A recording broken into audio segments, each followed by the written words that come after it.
خصوصی طور پر بچیوں کے حوالے سے بعض اوقات انہیں یہ نہیں پتا ہوتا کہ مثلاً پیریڈز میں کب شروع کرنا ہے کب چھوڑنا ہے.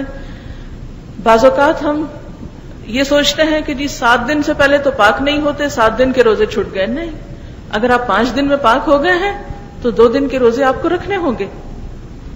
یعنی پیریڈز میں کوئی 7 دن کا کوئی بھی اسلام میں تصور نہیں کہ 7 دن آپ کو نماز نہیں پڑھنی یا 7 دن روزہ نہیں رکھنا. نہیں, اس کا تعلق تو پاک ہونے سے ہے. اچھا, یہ بات شروع ہوئی تو اس میں 1-2 چیزیں اور بھی بتاتی جاؤں.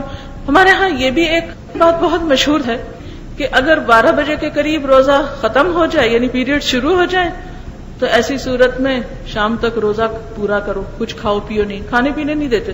حالانکہ اگر روزہ رہا نہیں تو آپ دوا کھائیں یا پانی پئیں یا کچھ اور کھائیں, اس سے کوئی فرق نہیں پڑتا.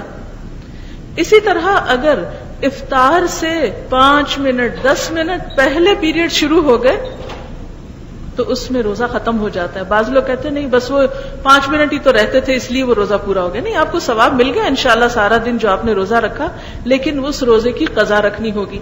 بعض لوگوں کو یہ کہتے سنا گیا ہے کہ چونکہ یہ روزے ہم اپنی مرضی سے تو نہیں چھوڑتے اس لیے قضا کس لیے دیں, وہ بعد کے دنوں میں گنتی نہیں پوری کرتے.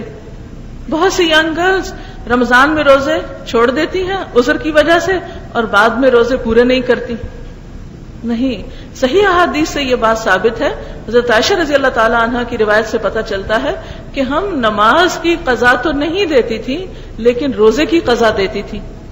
اس لیے خصوصی طور پر ان دنوں میں اس سبب سے جو روزے چھوٹے ان کو رمضان کے بعد آپ پورا کر لیں.